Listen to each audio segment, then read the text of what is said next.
Iglesia Bautista Misionera de Don Torcuato le invita a escuchar el siguiente mensaje que edificará su fe.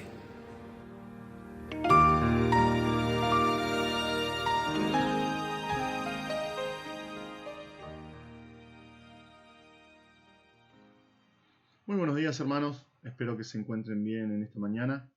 Para mí es un privilegio poder compartir con ustedes la palabra de Dios y espero con ansias poder verlos este domingo en nuestra iglesia. Gracias al Señor podemos reunirnos dentro del templo de manera presencial y será una bendición poder alabar juntos a nuestro gran Dios este domingo que es su día. En esta oportunidad vamos a ir otra vez al libro de los Salmos. El libro de los Salmos es una sección de la palabra de Dios que me apasiona estudiar y leer.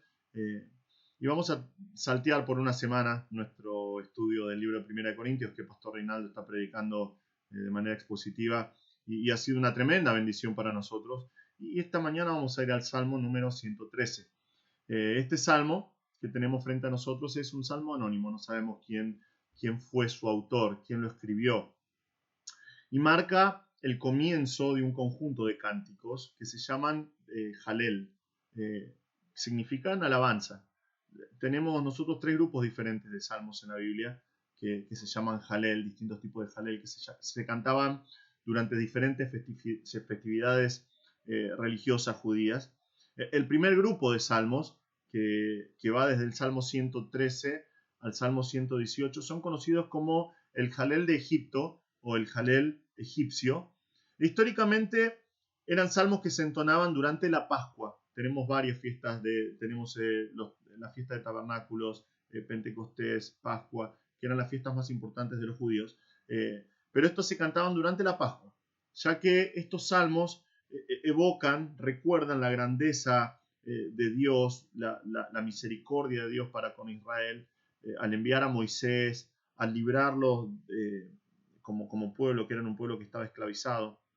Cuando ellos recordaban la liberación del yugo de Egipto, se enfocaban en la clarísima manifestación del poder de Dios, cómo Dios se manifestó por medio de las plagas y las obras maravillosas que vemos de protección y guía durante el libro del Éxodo, cuando vemos la paciencia y la protección de Dios y la guía de Dios hacia la tierra prometida y cómo ellos fueron establecidos como una nación.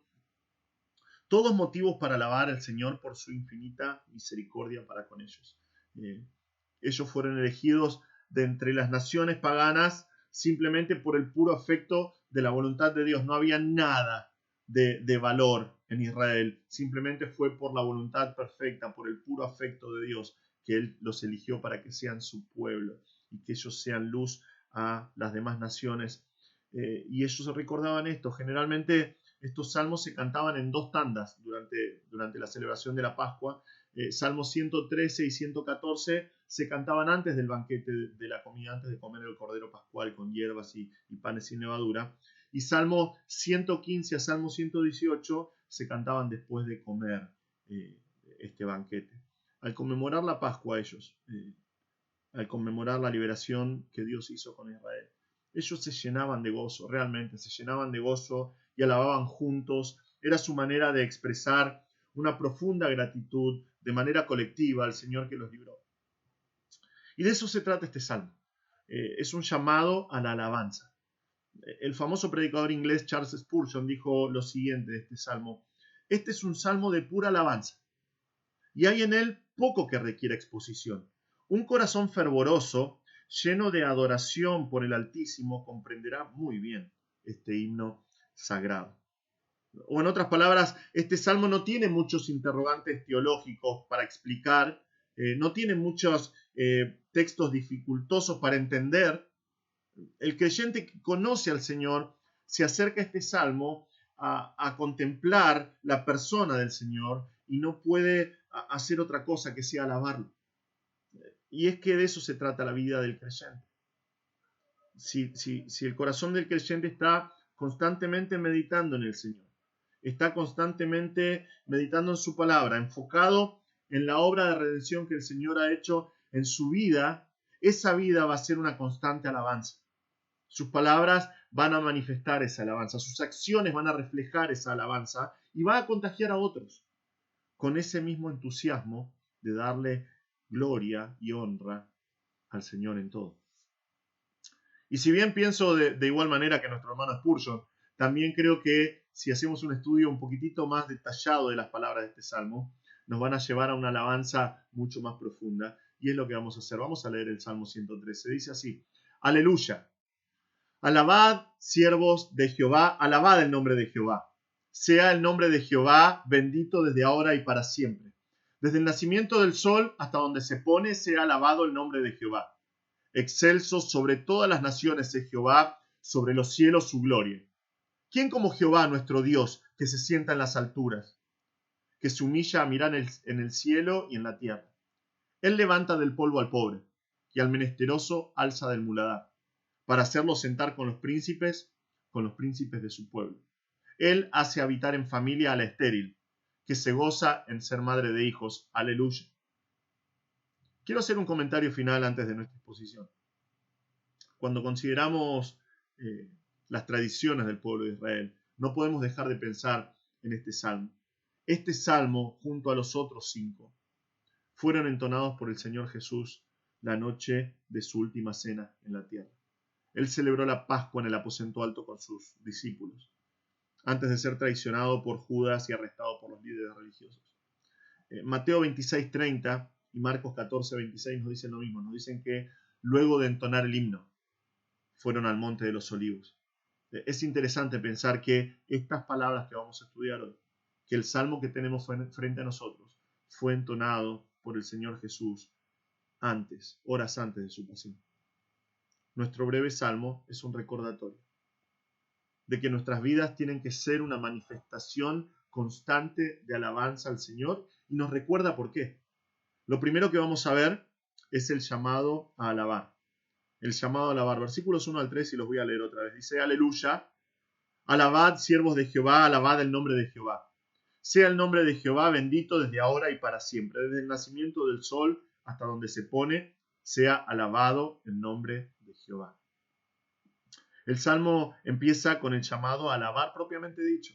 Aunque nuestras Biblias tienen otras traducciones, tienen letra más chiquita, está separado el Salmo, esto era parte del Salmo. Esta palabra que tenemos acá, aleluya, es una transliteración de la palabra aleluya, que significa alabar al Señor. Alaben al Señor. El verbo que tenemos acá, el verbo halel, significa eso, significa alabar. Significa manifestar alabanza, pero también significa jactarse. Significa presumir de algo. Significa hacer alarde de algo o de alguien. En este caso nosotros acá tenemos un imperativo. Es un mandato. Es una orden de alabar. Es una orden de jactarnos en alguien. Es un mandato muy específico. Tenemos que alabar al Señor. Aquellos que conocen al Señor, vamos a ver quién está dirigido, pero tenemos que alabar al Señor. Halel es un verbo muy intenso. Dependiendo de la estructura verbal, también significa brillar. Nos da la idea de resplandecer.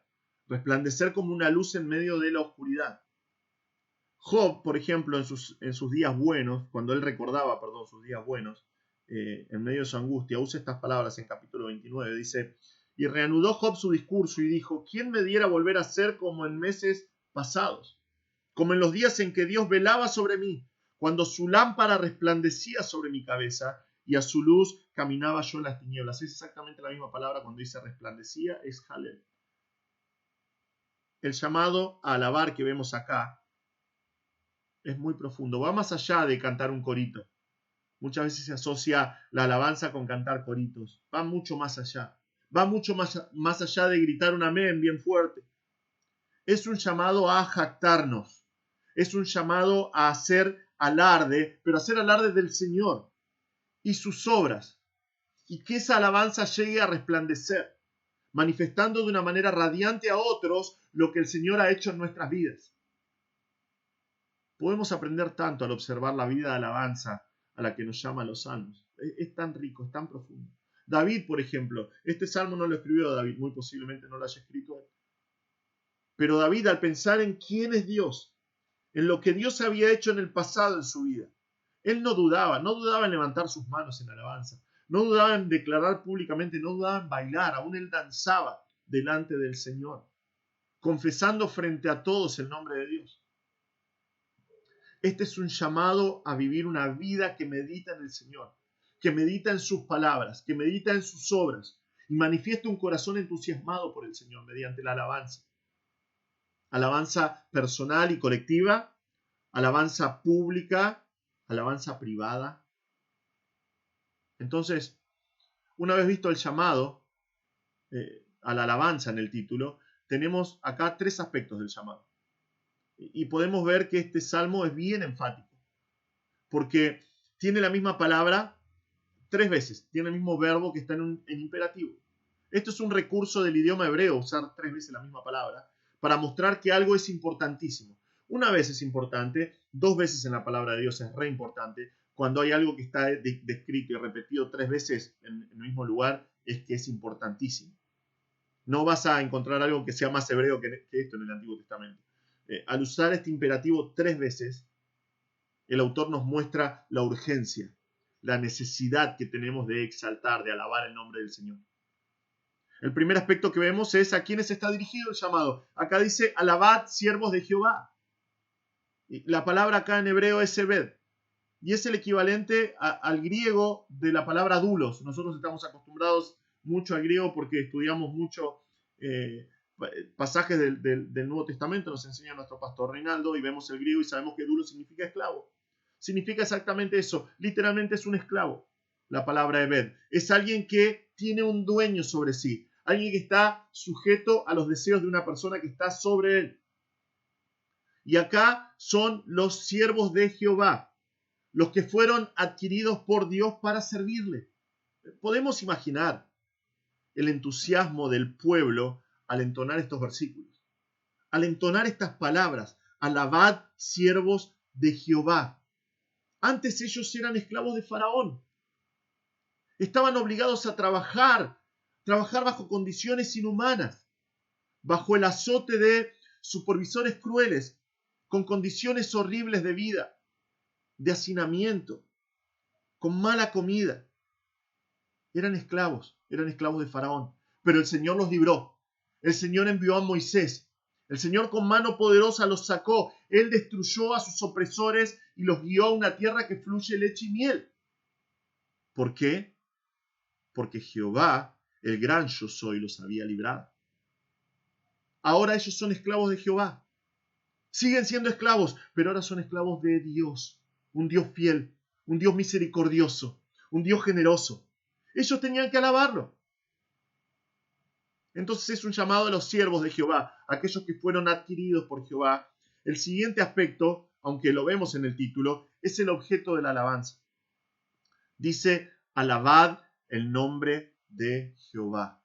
Los hebreos entendieron, cuando dice el nombre de Jehová, ellos entendieron inmediatamente lo que estaba diciendo. Nosotros tenemos nuestra traducción que dice Jehová, pero los judíos hoy ellos no pronuncian este nombre, porque la pronunciación real se perdió en el tiempo. Como los hebreos solamente tienen consonantes y no vocales, creen que en el tiempo se perdió la pronunciación exacta del nombre de Dios. Entonces, por miedo a pronunciar mal el nombre de Dios, cada vez que aparece esta palabra que nosotros leemos Jehová, que es una transliteración, ellos simplemente dicen Adonai, que significa el Señor, o dicen Hashem, el nombre. ¿Por qué? Porque los nombres tenían importancia. Hoy tenemos padres que ponen nombres por poner nombres, nada más. Inventan nombres que no significan nada. Nombran a sus hijos en honor a celebridades que dejan mucho que desear. Por ejemplo, una pareja de famosos hace un tiempo le puso a su hijo Prince Schaefer Shimmer Smith Jr. Imagínate llamarte así. Porque los nombres no significan mucho en realidad. Pero en esta época, un nombre tenía significado. Era sinónimo de la esencia de una persona. Encerraba el nombre todo lo que esa persona era. Cuando un siervo de Dios alaba el nombre de Dios, medita en las perfecciones de Dios, en sus atributos, sus obras en la creación, sus obras en los suyos. Era la diferencia entre los pueblos paganos e Israel. Dios se había dado a conocer a ellos por nombre. Entonces en ese nombre ellos alababan.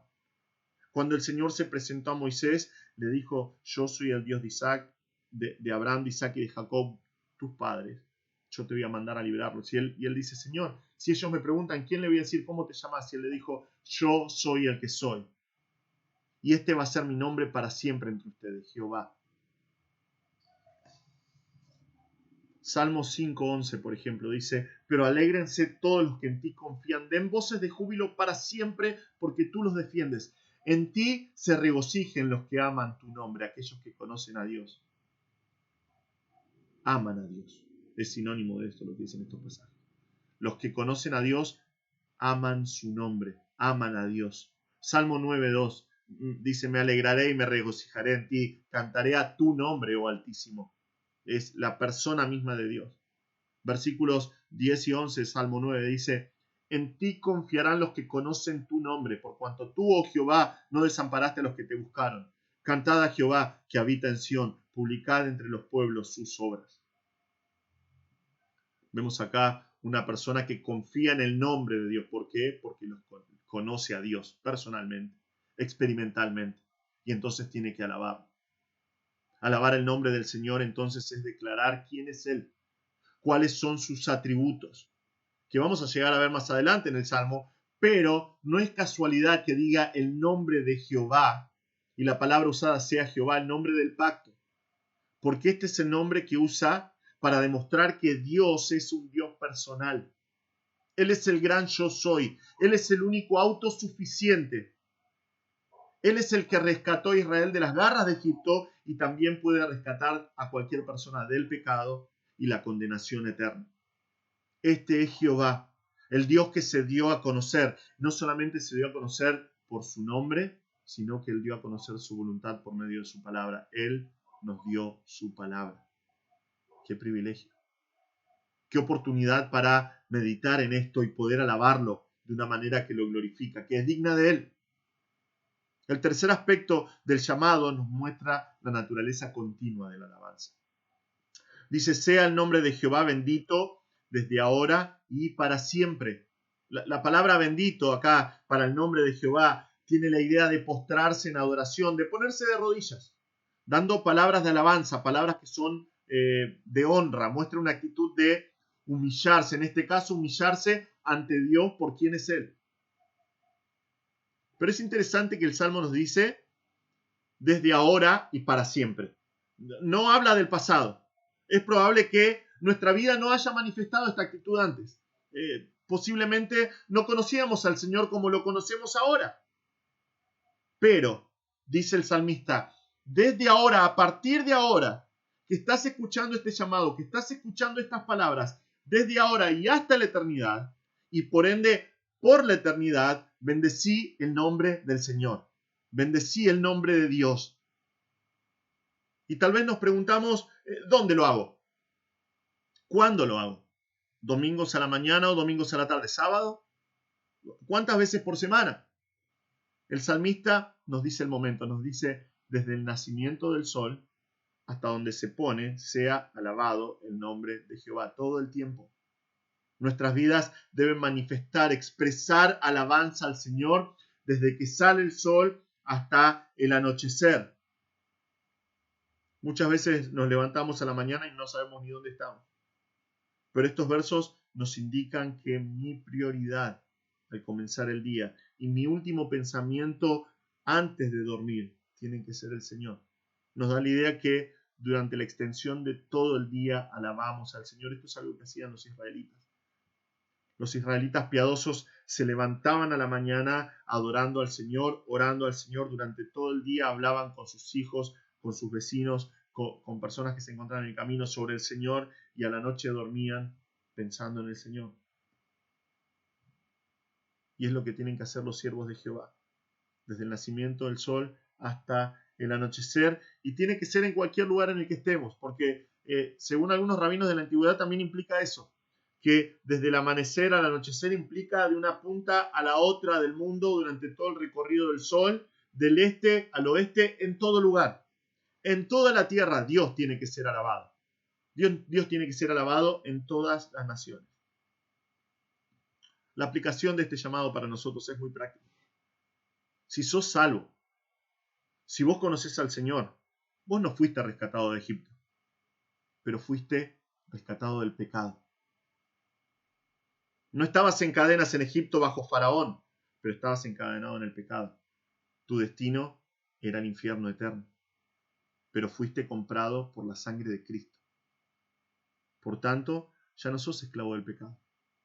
De la misma manera que los israelitas fueron rescatados de Faraón y ahora son siervos de Jehová, nosotros fuimos rescatados del pecado y del infierno eterno y ahora somos no esclavos del pecado, sino esclavos de Cristo. Y por ende, tu vida y la mía tienen que manifestar una alabanza constante igual por la redención que experimentamos en el Señor. Te pregunto, hermano, en base a estos pasajes, ¿qué hay en tu corazón? ¿Qué hay en tu vida? ¿Qué ve la gente que no conoce al Señor cuando te ve? Si yo no te conociera y te escucho por unos minutos, ¿sabría que sos un siervo de Dios? Si yo veo tus redes sociales, ¿qué voy a encontrar en tus redes sociales? Sos una persona que constantemente está alabando al Señor, que está dando alabanza al Señor por sus logros, que está dando alabanza al Señor por las bendiciones que recibe del Señor. ¿O es algo que es exclusivo de los domingos nada más? La palabra jalel significa jactarse, presumir. Te pregunto, hermano, ¿de qué te jactás? ¿De tus logros personales o del Señor que te rescató? ¿Qué presumís en tu vida? Estos versos nos llaman a reflexionar, nos llaman a la alabanza constante a Dios. Y si lo hacemos, la gente va a ver nuestras vidas, sean creyentes o no. Ahora, podemos no vivir de esta manera. No vivir de esta manera es un síntoma de no conocer al Señor, de no conocer al Señor como deberíamos. No entendemos, si no estamos alabando al Señor es porque no entendemos la naturaleza de su nombre. Y creo que el salmista entiende esto. Es a lo que apunta el Salmo a continuación. Nosotros debemos llenar nuestros corazones con el conocimiento del Señor para poder expresar este tipo de alabanza a su nombre. Entonces, los versos que siguen, vamos a tener al autor dándonos razones. Vamos a ver dos razones para vivir una vida de alabanza. Dos razones que son progresivas. El salmista nos va a decir que Dios es un Dios grande. Él es un Dios que es digno. Y es por eso que tenemos que alabarlo. Pero a pesar de su grandeza, también es un Dios que desciende, que mira a los hombres y actúa en sus vidas de manera impresionante. Vemos entonces, primeramente, que debemos dar gloria a Dios tenemos que dar alabanza a Dios por su grandeza. Alabanza a Dios por su grandeza. Versículos 4 y 5. Dice, excelso sobre todas las naciones es Jehová, sobre los cielos su gloria. ¿Quién como Jehová nuestro Dios que se sienta en las alturas? La primera razón que nos da el salmista por la que debemos alabar al Señor es por su grandeza. Simplemente Dios es grande y no hay nadie como Él. Algunos teólogos llaman a esto la trascendencia de Dios. O sea, que Dios está más allá de los límites naturales establecidos. Nosotros los seres humanos estamos limitados por el tiempo y el espacio. Estamos condicionados por leyes que llamamos las leyes naturales. Nosotros si quisiéramos saltar de un edificio vamos a morir porque estamos sujetos a la ley de la gravedad. Nosotros muchas veces estamos corriendo contra el tiempo para llegar al trabajo horario, para terminar con tareas que tenemos que terminar. Nos gustaría muchas veces estar en dos lugares al mismo tiempo haciendo dos cosas distintas. No podemos, estamos limitados por esas cosas. Dios excede el tiempo y el espacio. Dios no está limitado por estas cosas. Dios no está limitado por absolutamente nada de estas cosas. Porque justamente el tiempo y el espacio fueron creados por el Dios de la eternidad. Las cosas con las que nosotros lidiamos día a día. A Dios no lo afectan. Él está más allá. Él está más allá de esas cosas. Dios es diferente a todo lo que conocemos. Dios es diferente a todo lo que conocemos y en estos dos versículos se nos dice por qué. Es porque Dios es superior. Él está más arriba de todo lo que conocemos. Y por lo tanto nosotros tenemos que alabarlo. Nos dice que Él es excelso. Significa esto en las alturas. Significa sentado por encima de algo. Dios está por encima de cualquier otra persona. de cualquier otra criatura, de cualquier otra cosa creada, y por lo tanto, por su grandeza, es digno de ser alabado, es digno de ser exaltado, es digno de ser adorado. En estos tiempos los pueblos tenían sus ídolos. Realmente algunos eran más sofisticados que otros, desde grandes y detalladas esculturas que eran revestidas de oro y de plata y de piedras preciosas, hasta algunos pueblos cuyos dioses eran simplemente un poste que representaba una deidad, un poste de madera. En otras culturas tenían solamente tradiciones orales, digamos, leyendas, pero se trataba de dioses regionales. En su mayoría, ellos tenían un supuesto poder dentro de un territorio determinado. En Primera de Reyes 20, si recordás esta historia, los siervos de Ben-Hadad, rey de Siria, están en guerra con Israel y le dijeron al rey: los dioses de Israel son dioses de las alturas, o sea, de los montes. Vamos a pelear en el valle, vamos a descender y pelear en el valle, y su poder, el poder de sus dioses, no va a llegar hasta ahí. Estaban equivocados. Dios es el Dios de las alturas y es el Dios de los valles. Pero es la manera en que piensan aquellos que no conocen a Dios. Hace un tiempo estaba viendo un programa donde una mujer, que es un programa de cocina donde la mujer viaja por todo el mundo probando las comidas, viendo la forma en que viven diferentes culturas. Y estaba en India y un hombre le estaba mostrando su departamento y su familia, comieron con su familia, y le mostró un placar, un ropero. Y en el ropero tenía un altar, dentro del ropero. Literalmente el ropero estaba dividido en dos. De la mitad para arriba tenía ropa, de la mitad para abajo tenía cientos de dioses. Cientos de dioses en figuritas chiquitas, figuritas más o menos, figuras medianas, y un montón de tarjetas. Y esta mujer se mostró sorprendida por la cantidad. Y él le dijo: esto no es nada. En India tenemos más de 3 millones de dioses. Eso es lo que hace el hombre que no conoce al Señor. Busca hacerse dioses que siempre son un reflejo de sus propios corazones caídos. Acá el salmista nos dice que excelso sobre todas las naciones es Jehová. Dios está más alto. Dios está más alto que cualquier divinidad inventada por el hombre. Y aún por encima de todos los pueblos que inventan dichos dioses. No solo por encima de Israel, sino que dice sobre todas las naciones. La palabra ahí es goim, significa sobre todas las naciones gentiles. Y no solo sobre todas las naciones, o sea, sobre toda la tierra, todo el mundo, también todo el cielo. Dice, sobre los cielos su gloria. Los hombres de esta época tenían un conocimiento muy limitado del mundo que los rodeaba, pero entendían que más allá de los cielos, de esa capa donde estaban las estrellas, más allá de la capa atmosférica que veían sobre sus cabezas, se encontraba el trono de Dios. Su gloria estaba por encima de esos cielos. Los cielos eran una manifestación de la gloria de Dios, pero la gloria de Dios estaba más allá. Nosotros en la actualidad tenemos cada día telescopios que nos muestran un poquito más lo extenso que es el universo. Pero para nuestro asombro, lo que dice el Salmo en estos pasajes sigue vigente hoy. Más allá de las galaxias que hoy conocemos, se encuentra excelso, se encuentra glorioso el Señor. Nuestro Salmo nos dice que la gloria de Dios, su gloria, va mucho más allá. Dios es glorioso, Dios es alto, Dios es exaltado sobre todo. Pensamos en estos pasajes y nos preguntamos, ¿cómo no alabar a Dios? ¿Cómo no alabar a Dios teniendo en mente lo que nos dicen estos versículos? ¿Cómo no rebosar de alabanza y contagiar a los demás hablando acerca de nuestro gran Dios? El autor termina como abrumado con estos pensamientos, haciendo una pregunta desafiante. Él dice, ¿quién como Jehová nuestro Dios, que se sienta en las alturas? Esta es una pregunta retórica. Realmente no hace falta que seas una mente brillante para dar una respuesta, porque la respuesta es nadie. Absolutamente nadie. No hay nadie como el Señor. En el libro de Isaías, en el capítulo 40, tenemos un planteo semejante. Nosotros tuvimos uno de los campamentos de jóvenes más impresionantes basados en este pasaje.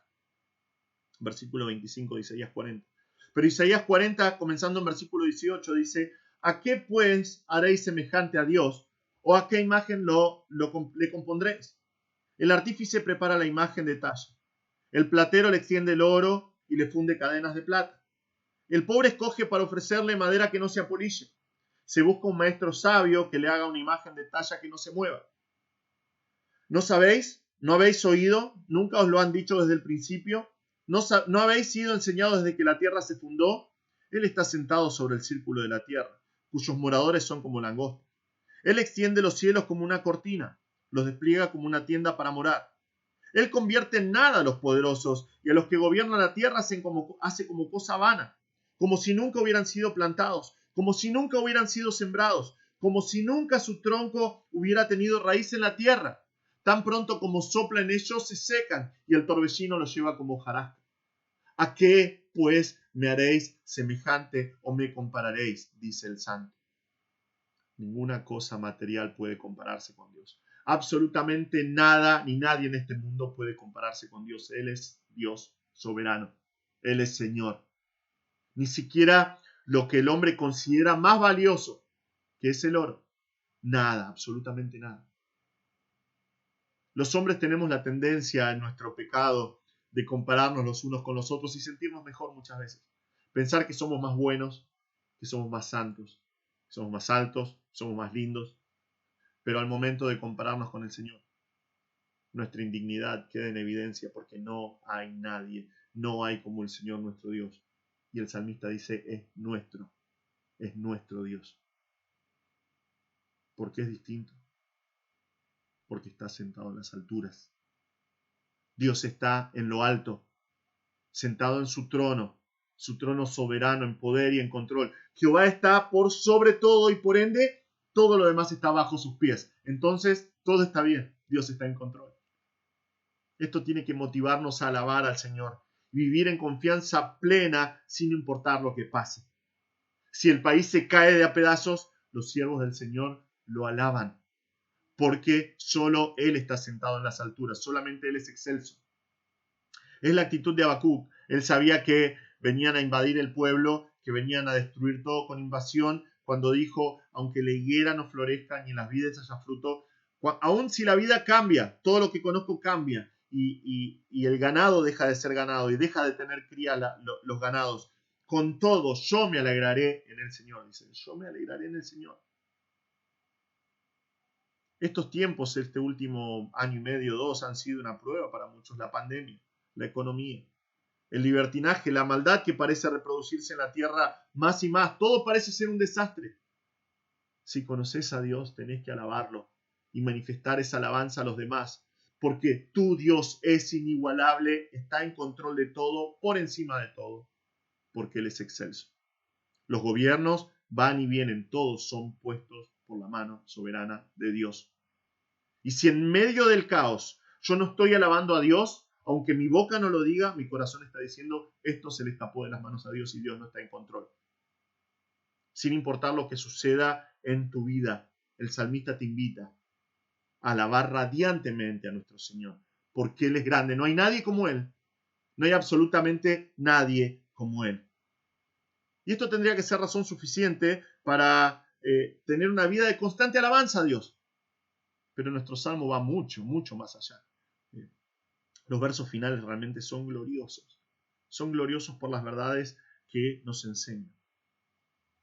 Nosotros tenemos que dar a Dios alabanza por su bondad. Tenemos que dar alabanza a Dios por su bondad. Dice que se humilla, versículo 6 al 9, dice que se humilla a mirar en el cielo y en la tierra. Él levanta del polvo al pobre y al menesteroso alza del muladar, para hacerlo sentar con los príncipes de su pueblo. Él hace habitar en familia a la estéril, que se goza en ser madre de hijos. Aleluya. Acá podemos ver ilustrada de manera sorprendente la bondad de Dios expresada. Vemos su gracia, o lo que los teólogos llaman la inmanencia de Dios. Significa que a pesar de la grandeza de Dios, a pesar de su trascendencia, Dios está activo. Dios se acerca al hombre. Y Dios está presente en cada aspecto, cada detalle del universo. Y también específicamente en la vida de las personas. Esto es algo que nuestro Señor Jesús nos dijo constantemente. Él nos dijo, ustedes no tienen que preocuparse. No tienen que preocuparse. Fíjense las flores del campo. Las creó el Señor. Y hoy están y mañana se secan y van al horno. No va a tener cuidado por ustedes. Dios sabe cuándo cae un pájaro y muere. Dios sabe cuántos cabellos hay en tu cabeza. Él está encargado de todos esos detalles. Él está sabiendo activamente cada una de esas cosas. ¿Por qué? Porque Él es un Dios que es inmanente. Dios no es como piensan muchos, Dios es grande y es sublime y es excelso. Y amén, es así, acabamos de ver eso. Pero muchos dicen, un Dios que es así, no le puede importar la humanidad. A un Dios que es así, el hombre no le importa nada. Dios creó al hombre y lo dejó a sus caminos y no se mete en la historia. Sin embargo, la palabra de Dios nos muestra otra cosa. Este salmo nos muestra otra cosa. Nos muestra que Dios interactúa con el hombre de manera maravillosa, como vamos a ver. Nuestros versos comienzan diciendo que Él se humilla. Que Dios se humilla. No porque tenga una obligación de hacerlo. Simplemente significa que Él desciende. Él baja de su condición exaltada por decisión propia de su plena voluntad. Y lo hace para mirar a los hombres e interactuar con ellos. Para manifestar su bondad. Esto también es parte de la pregunta que hacen los versos anteriores. ¿Quién como el Señor nuestro Dios, que está sentado en las alturas, que se humilla para mirar lo que hay en el cielo y en la tierra? ¿Quién como nuestro Dios? Es impresionante esto. Qué impresionante que Dios pueda mirar a los hombres. Un Dios que es tan excelso, tan grande, y sin embargo voluntariamente se humilla, desciende de su condición. No deja de ser Dios, sino que se mete en este mundo de pecado para ponerse cerca de los hombres y mujeres. Esto da una respuesta aún más contundente a la pregunta que él hace: ¿quién como el Señor? Absolutamente nadie es como el Señor. Nadie más puede manifestar este tipo de corazón. Ninguna deidad inventada por los hombres tiene este tipo de actitud. Puedes investigar y te vas a cansar de investigar la mitología y las tradiciones y las religiones de todo el mundo, de toda la historia. Puedes investigar la mitología romana o griega y ¿sabes qué vas a encontrar? Vas a encontrar dioses caprichosos que solo quieren saciar sus deseos perversos con hombres y mujeres a los que engañan y están constantemente haciendo cosas que son inmorales. Puedes estudiar los dioses de Latinoamérica y vas a ver que con el fin de sacar sus enojos, de aplacar sus enojos, sus seguidores tienen que ir a otras tribus, tomar prisioneros y sacrificarlos, derramando su sangre delante de los dioses. Los dioses nórdicos eran dioses orgullosos que lo único que querían hacer era matar a cualquier cosa que se les cruce enfrente. Buscaban ganar batallas constantemente. Todos orgullosos, nunca poniéndose en el lugar de sus devotos, siempre exigiendo de los demás, nunca abandonando su estatus de dioses, nunca abandonando su estatus de deidad, siempre haciendo las cosas para su propio beneficio, egoístamente. Aún los reyes de la tierra son iguales. Ahora, deja de pensar en los dioses, pero pensá en los reyes de la tierra. Nunca buscan el contacto cercano con aquellos que gobiernan. Es muy difícil para una persona de baja condición estar en presencia de un rey. Porque los reyes de los pueblos son así. Los líderes de los pueblos son así. No tienen ningún tipo de empatía con los pueblos que gobiernan. Pero el Señor es completamente distinto. Él busca activamente actuar en la vida de los seres humanos, pero no en todos los hombres. Él no busca a todos los hombres. La palabra de Dios nos muestra que el Señor pone sus ojos sobre los que se humillan. Esta es una verdad que vemos a lo largo de toda la Escritura.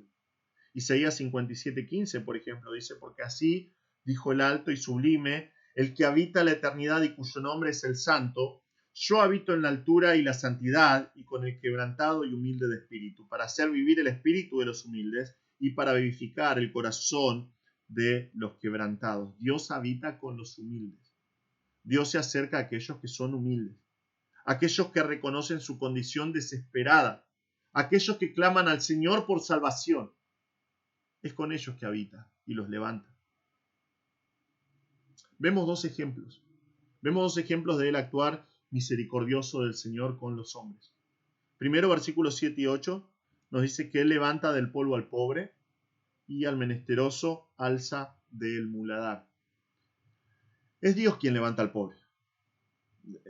Y siempre es interesante que se presente a los pobres, porque es casi lógico pensar que quien tiene una necesidad material se da cuenta que también tienen una necesidad espiritual, por lo menos en esta época. Vemos constantemente a aquellos que eran pobres, a aquellos que estaban enfermos, a aquellos que tenían deficiencias materiales, también manifestaban una deficiencia espiritual y venían delante del Señor. Lo vemos con las historias del Evangelio. Vemos a los despojados, por ejemplo, a los leprosos gritar detrás del Señor, a los ciegos que eran pobres y mendigos en este tiempo, gritar: Jesús, hijo de David, ten misericordia de nosotros. Y encontraban no solamente sanidad, sino también salvación. Tenían necesidades materiales, pero también reflejaban una necesidad espiritual. Entonces acá tenemos al pobre, es una persona de baja condición y está cubierto de polvo. Lo tenemos que estar mendigando al costado del camino, por eso dice: levanta del polvo al pobre. En Palestina o en la tierra de Israel de este tiempo, los caminos no eran como los nuestros, eran caminos de tierra. Caminos de tierra y un clima árido dan como resultado muchísimo polvo. Y ellos estaban ahí al costado del camino, cubiertos de polvo, levantando su mano, esperando tener misericordia de alguien, que alguien tenga misericordia de ellos y les dé una moneda. Pero acá nos dice que está este pobre mendigando, sentado en el polvo al costado del camino, y el Señor se acerca. Y el Señor extiende su mano y lo levanta. Y la bondad de Dios es manifiesta. Te preguntas, ¿qué chances tiene un mendigo de cambiar su situación? ¿Qué chances tiene una persona que en este mundo es un mendigo, que no tiene hogar, que no tiene absolutamente nada, de cambiar su condición? Son casi nulas.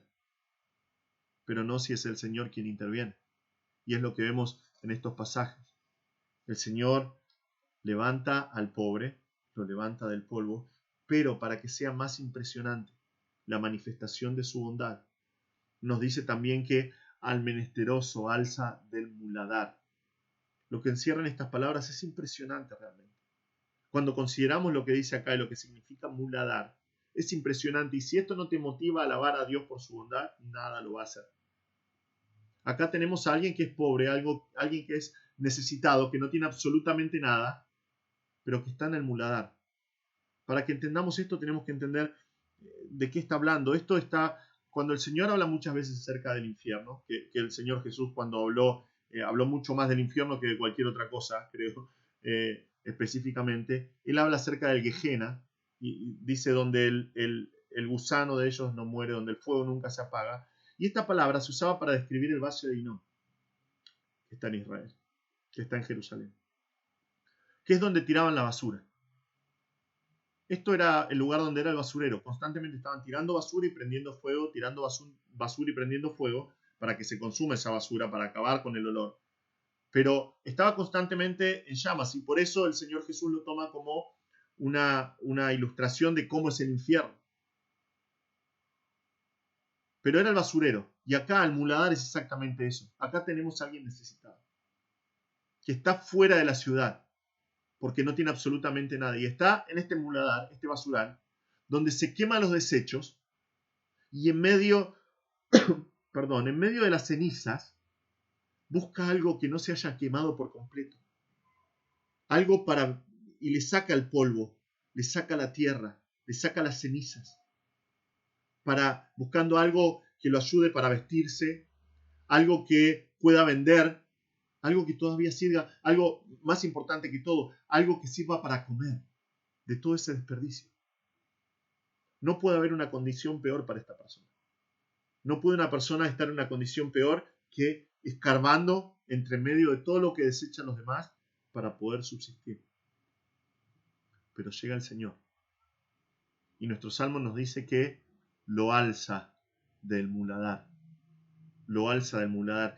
Y si Él lo alzara del muladar tanto a Él como al pobre que está en el polvo, nosotros diríamos, amén, gloria a Dios, gracias a Dios por su inmensa bondad y su misericordia.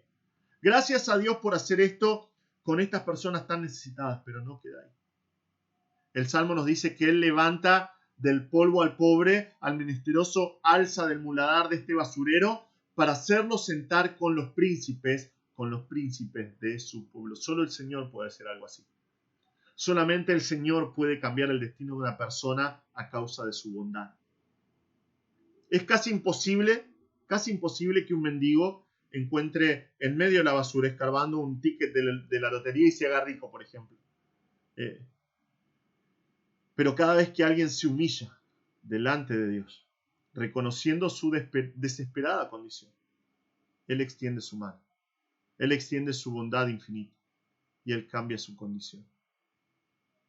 Aún, dice nuestro Salmo, lo hace sentar, le da una posición con los príncipes de su pueblo. Le da un lugar de honra entre los que más tienen. Y otra vez el enfoque acá no es la riqueza de los príncipes del pueblo, sino la obra maravillosa, impresionante que el Señor hizo con estos pobres, cuyo destino era la perdición, cuyo destino era morir en la pobreza más profunda.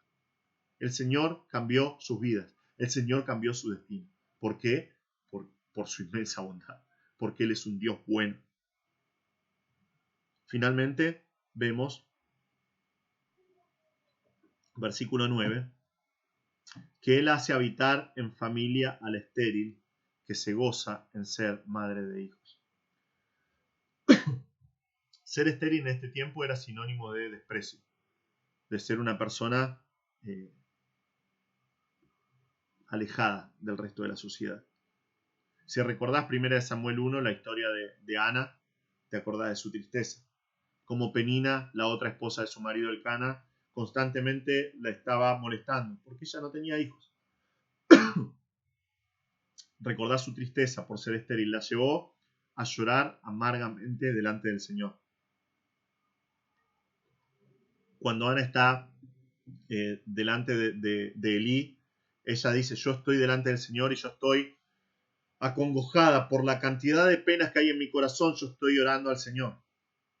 Realmente estoy muy atribulada, realmente estoy muy, muy triste por ser estéril. Porque los hebreos creían que los hijos eran sinónimo de bendición de Dios. Por tanto, ser estéril era un sinónimo de que Dios estaba resistiendo a esa persona, era lo que era su razonamiento. Una mujer tenía que tener hijos, iba a ser bendecida, era sinónimo de bendición de Dios. Si una mujer no tenía hijos, bueno, Dios no la está bendiciendo, por algo debe ser. No tenían los tratamientos médicos que tenemos hoy para ayudar a una mujer a poder tener hijos, y estar sola en la vejez era casi la condenación. En este tiempo los ancianos necesitaban de alguien que los cuide, necesitaban de sus hijos y sus nietos que los cuiden. Entonces acá tenemos una pobre mujer estéril. Está quebrantada en su corazón, pero el Señor se acerca. El Señor manifiesta su bondad y en su poder le concede tener hijos. Y su entorno cambia para siempre. Acá el Salmo nos dice que ella vive en familia ahora, rodeada de sus hijos, tal vez sus hijos correteando alrededor de ella, gozosa de tenerlos, llena de gozo por el Señor. Su vida cambia, pero es gracias al Señor, es por la bondad del Señor que ella cambia. Nosotros tenemos en la palabra de Dios ejemplo tras ejemplo tras ejemplo de que Dios se manifiesta así, que Él manifiesta así su bondad y su poder. Tenemos a esta mujer estéril, tenemos a Ana, tenemos a Sara, tenemos a Raquel, tenemos a la madre de Sansón, tenemos a Elizabeth, todas ellas ejemplo de la verdad que hay en este salmo. Y la pregunta viene a nosotros otra vez, ¿quién como nuestro Señor? ¿Quién como nuestro Dios? Tenemos que alabarlo por su bondad. Nadie como Él. No hay absolutamente nadie como Él. Tal vez el Señor no te haya rescatado del basurero. Tal vez el Señor no te haya dado esos hijos que deseabas y sos estéril. Pero te pregunto, hermano, hermana, ¿ha manifestado el Señor esta bondad en tu vida? ¿Podés pensar al menos en una cosa que el Señor haya hecho por vos? esa liberación, ese consuelo, esa provisión sobrenatural que hizo en tu vida. Cuando pensás en la salvación y en la falta de paz y en la falta de vida real que había cuando no conocías al Señor, y ahora en Cristo, una vida completamente distinta. Si saboreaste la bondad de Dios en tu vida, este salmo te invita a alabar al Señor. Nuestro salmo termina exactamente como comenzó, exclamando imperativamente: ¡Aleluya! Alaben al Señor. Si fuiste siervo, si sos siervo del Señor, si fuiste comprado y redimido por el Señor, tenés que alabarlo porque Él es grande. No hay nadie como Él, Él está en las alturas. Él es sublime, no hay nadie como Él. Y Él vino a salvarte, no hay nadie como Él. Él manifestó bondad en tu vida, no hay nadie como Él. Hermano, cuando la gente mira en tu vida, ¿qué ve? ¿Es tu vida una vida de alabanza contagiosa? Pueden decir los que te ven: yo quiero conocer un poco más acerca de este Señor del que está hablando constantemente esta persona, cómo transformó su vida. Quiero preguntarte acerca de tu vida personal. Cuando consideras la grandeza del Señor, cuando consideras las perfecciones de Dios, cómo es Él, cómo Él está entronado en gloria, más allá de las naciones, más allá de este mundo, más allá de los cielos, eso te lleva a la alabanza. Cuando pensás que Él es soberano y Él está en control, eso te lleva a la alabanza. Cuando pensás en su grande y tierna bondad, cuando pensás como Él, siendo el Dios altísimo que es, descendió, se humilló para interactuar en tu vida, ¿se manifiesta esta alabanza en vos? Estos versículos tienen que llevarnos a experimentar una pasión visible por las cosas del Señor, una vida que da alabanza y que da gloria a Dios. Quiero terminar hablando tal vez a aquella persona que está escuchando este mensaje por primera vez, está escuchando por YouTube o alguien le compartió este link. Tal vez evalúas tu vida y decís: yo no conozco al Señor así. Yo no alabo a Dios. Quiero decirte que eso es porque no sos salvo. La palabra de Dios es clara. Cada ser humano nace pecador y por lo tanto es merecedor del infierno eterno y la separación de Dios para siempre.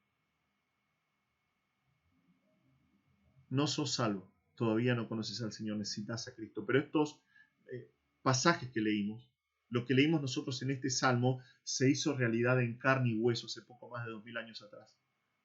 Jesús, siendo el Señor y soberano, exaltado en su trono, se humilló, viniendo a vivir a este mundo, para morir en una cruz, para pagar por tus pecados.